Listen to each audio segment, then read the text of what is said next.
I think, we just had some stretches where we turned the basketball over. Yeah. And we tried our best to get a lot of guys in there.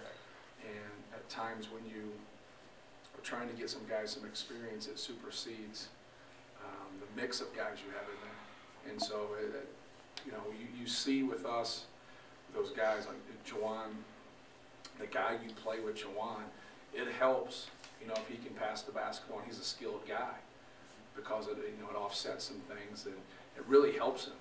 It really helps Jawan. But now when he gets with another guy that doesn't, fit that description, sometimes we struggle. Sometimes we struggle offensively. We gotta, with those groups, we gotta take care of the basketball, and then we gotta try to get an advantage on the glass and in some other areas. And when we don't do that, because we don't take care of the basketball, you're going to have some stretches where you struggle, and that's what happened. But there was times that no matter what the mix of guys in there were, we just didn't take care of the ball. 19 turnovers is too many, and we got to improve on that. The good start though with the shooting, it looked like you had pretty good spacing, pretty good movement. I mean, the offense was rolling early, wasn't it? Yeah, we made some good decisions and had some good ball movement. And it had a good mix of kind of inside-outside action. We got the ball into Jawan right away, and he made some nice plays, and then we made some open perimeter threes, and kind of had it going for a while.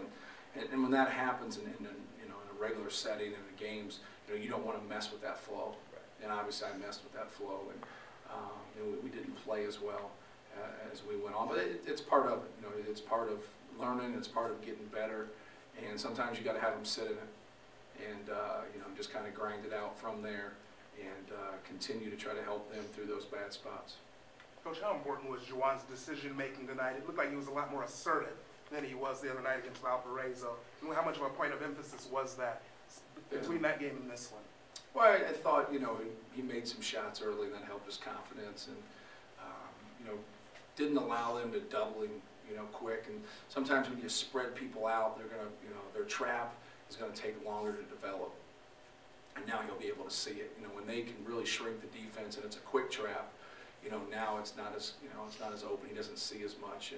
And when he just takes his time and just faces the basket and makes a simple play, he's fine. Sometimes he gets in a hurry a little bit. But I think just, getting the ball to him and establishing him early in the game really helped us. Matt, for a stretch there in the first half, you had Johnson at the 5, Beatty at the 4, Bird at the 3, Kelsey and Etwan at the guards. I mean, is it important to you to be able to at some point find that mix of having a big lineup you can use at times?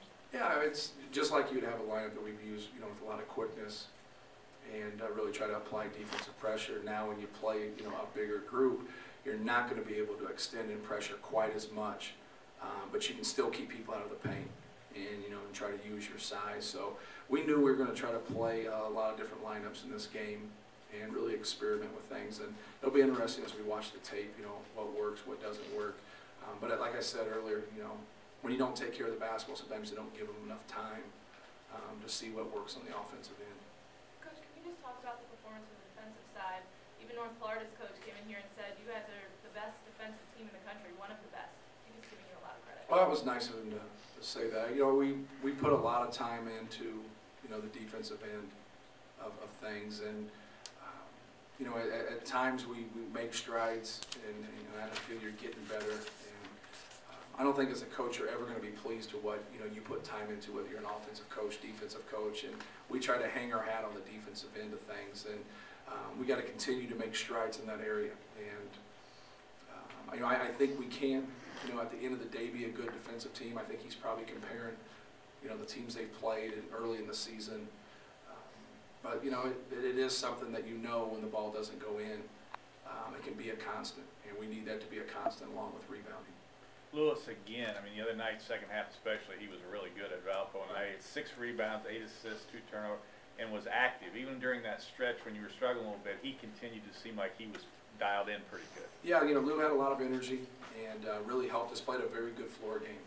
And anytime your point guard can get 6 rebounds and 8 assists, it definitely helps out. And outside of those 2 turnovers he had late, he did a very good job for us and of just running the show and just kind of, having a nose for the ball. He needs to continue to have a nose for the ball and come up with those loose balls and those long rebounds.